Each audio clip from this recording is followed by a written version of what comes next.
now listening to a Purple Crayon Productions broadcast.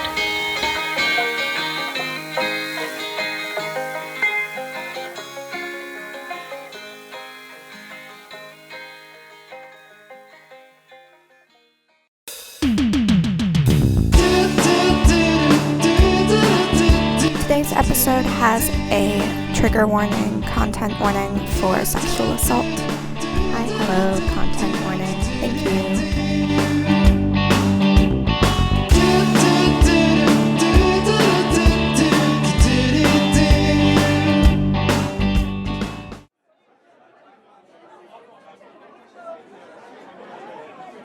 His whole life is about having to be in control and really intelligent all the time.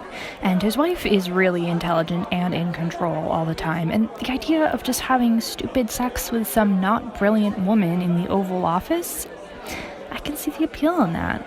And do you think it's tremendously selfish? Selfish and demanding, having oral sex and not reciprocating. I mean, she didn't say, well, you know, he satisfied me. I think what people are outraged about is the way that Monica Lewinsky looks, which is interesting. Because we like to think of our presidents as sort of godlike, and so if JFK has an affair with Marilyn Monroe, it's all in the realm of the demigods. I mean, the thing I kept hearing over and over again was that Monica Lewinsky's not that pretty. My dental hygienist pointed out that she had third-grade gum disease. What do you think will happen to Hillary? I mean, she'll just fade out quietly or write a book? Or people will forget about her 6 months from now? She can rent out her mouth. But, you know, men do like to get close to the mouth that has been close to power. Think of the fantasy in the man's mind as she's going down on him and he's thinking, oh my God. Do for me what you did for the president. Do that. I think it's a tribute to how far we've come that we're not trashing Monica Lewinsky. All of the pretty girls are dead. All of the pretty girls are dead. All of the girls. The pretty girls are dead. They're dead girls. All the pretty girls.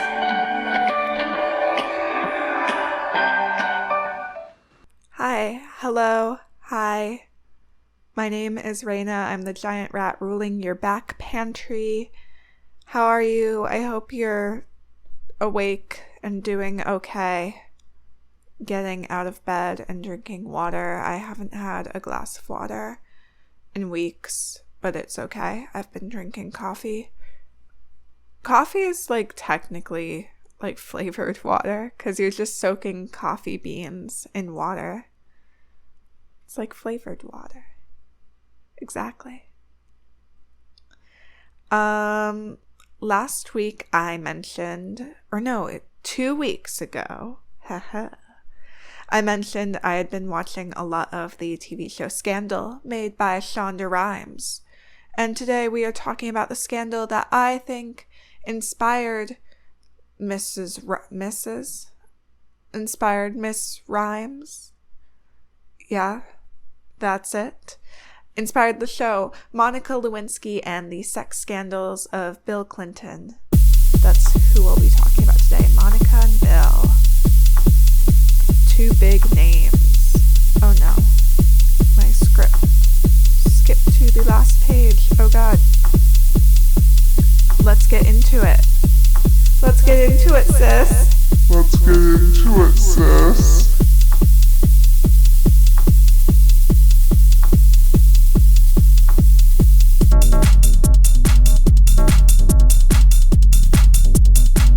Bill Clinton was elected in 1993, and his election was pretty groundbreaking for the feminist movement because for the first time, women were really given roles of leadership.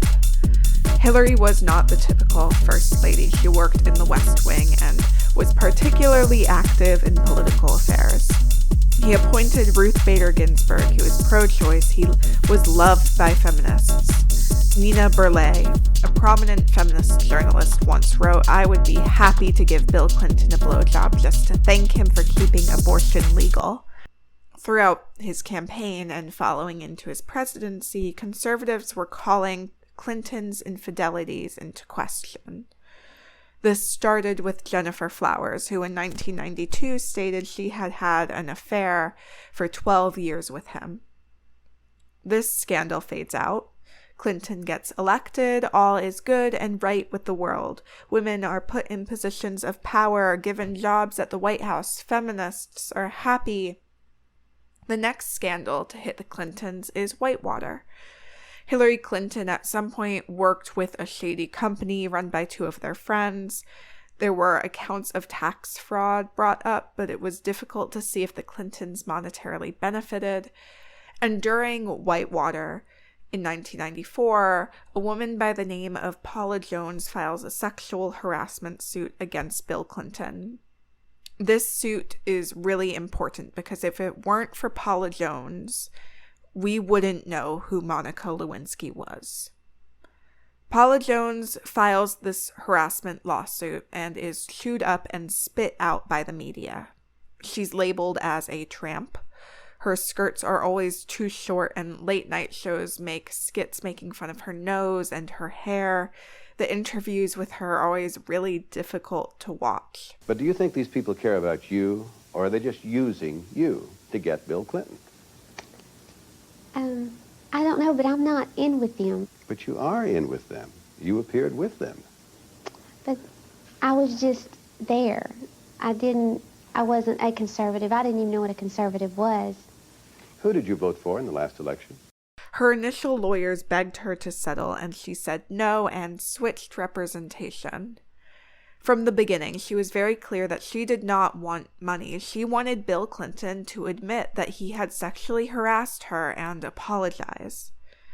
It's also important to note that the Conservative Party was actively using this case to portray Bill Clinton as a predator. I think this is a fairly accurate portrayal of him, but it was being used as a political weapon by a party that is also filled with sexual predators. In order to build Paula Jones's case, her lawyer needed to show a pattern of sexual harassment, and in order to do that, she needed other women to come forward.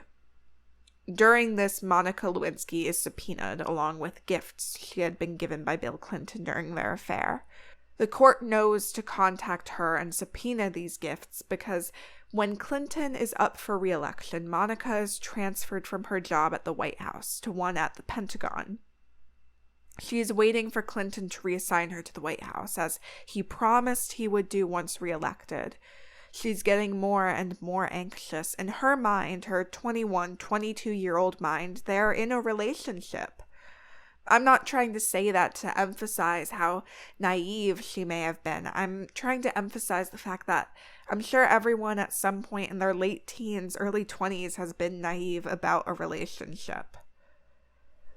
For example, I got really into this TV show called Greek recently, and I have a huge crush on one of the main characters, Cappy, to an extent that feels like he's a real person who has been in my life, which is sad and ridiculous, but I have a very unexciting love life, and sometimes it just happens. We all have naive feelings and beliefs about relationships, at least every now and then, if not frequently. So she's waiting and waiting and waiting for Bill Clinton to reassign her, bring her back to the White House so she can see him. And she just can't keep this secret anymore, so she tells her friend and coworker Linda Tripp. Linda Tripp is conservative and has been wanting to write a book about the White House, and she realizes now is her time to do so. She now knows this juicy secret. Linda Tripp contacts a prominent conservative, I think she was a publicist or a journalist, someone who can help her write a book. And that woman tells her to tape her phone calls with Monica. So Monica is now talking to Linda Tripp on the phone regularly about her relationship with Bill Clinton. These conversations are being taped, and Tripp informs people involved with Paula Jones's case, and they subpoena her. It's a lot to keep track of. Monica doesn't want to come forward. Bill Clinton tells her to sign an affidavit saying they are not having an intimate relationship. Under oath, Clinton denies having a sexual affair, sexual relations, or a sexual relationship with Lewinsky. On January 21st, which is also my birthday, I share my birthday with this event. How exciting. January 21st, allegations of the affair between Monica Lewinsky and Bill Clinton are publicized. On January 26, Bill Clinton publicly denies these allegations. I did not have sexual relations with that woman. Hillary Clinton later calls the affair a vast right-wing conspiracy. Monica Lewinsky is essentially now famous, and everyone, including the Democrats, are calling her a young tramp and homewrecker who owes America an apology. The audio heard at the beginning of today's episode was a reading from a transcript used from the article New York Supergals That Love That Naughty Prez. I am obsessed with the name of this article. Oh, it's so good. Which entails a conversation prominent feminists at the time had. Yes, these feminists were supporting the president amongst a sexual harassment lawsuit and clear patterns of exploitation with women. Susan Faludi, the prominent feminist and author of the book Backlash, The Undeclared War Against American Women, blamed Lewinsky, not Clinton, for the affair. She says, if anything, it sounds like she was putting the moves on him.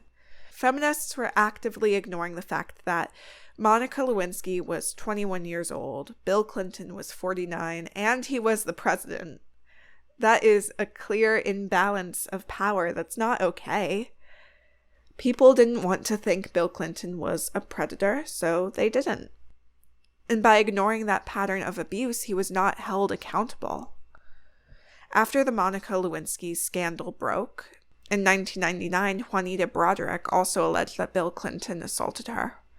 There was another allegation more recently in 2016 by Leslie Milwee. And during the Paula Jones's case, there was another woman who came forward named Kathleen Wiley.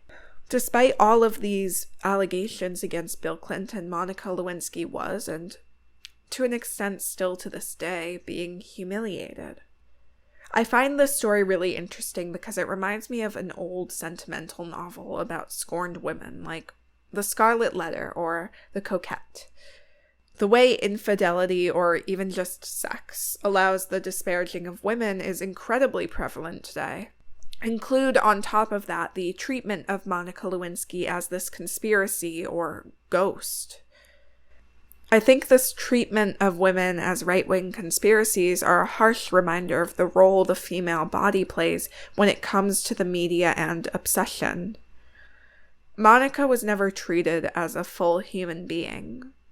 In general, anxieties about women become projected onto conspiracy theories that ultimately create this narrative that women's stories are inherently suspicious. So what do we do with this? Hold the people with power accountable as a start, I guess. Recognize when women's bodies are being used as political weapons and objectified. And above all, apologize to all of the Monica Lewinskys of the world. Well, that's what I have been thinking about this week. Thank you for tuning in.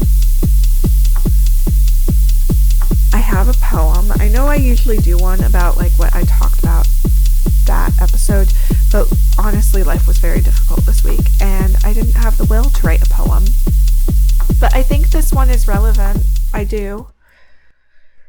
When asked why sex ed is important, a girl realizes she was assaulted. I wake up on someone's floor and realize 1 million of me have spread over the front lawn of my high school. If you are reading this out loud, replicate the noises these girls make by scratching a bug bite and telling yourself you aren't special. Them droplets. Them Lolita children in birds' nests, them always in birds' nests, them being force-fed their own flesh, them being told they love it, them spilling, them multiplying, them relatable. A nest is not a house I can make a bed in. My legs are made of bones I cannot spread for the boy clubbing in my stomach, both sandwich eater and Bacardi rum drinker. It is now, I say, we have both done bad things. If you are a carbon copy of your memories, this is where you can pause like you saw a car crash and need a moment. On Facebook, a girl holds a sign that says, "I did not know I was sexually assaulted." I respond, "My ankle does not know it is limping."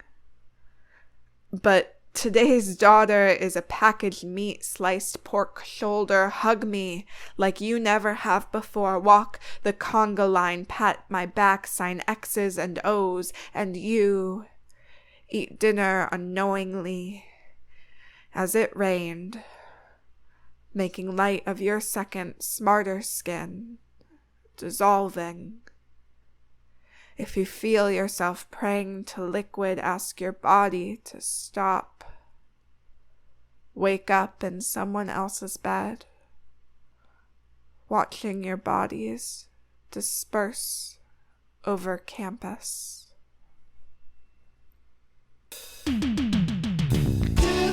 Thank you for listening to me talk about things. I hope you had a nice time. Don't forget to listen to all of these stuff Purple Crayon Productions is putting out as a part of Cryptid Girls Summer. And keep an eye out for info about Cryptid Cabaret, the event that we are hosting on the 16th of August. Okay. Goodbye. Goodbye. Goodbye.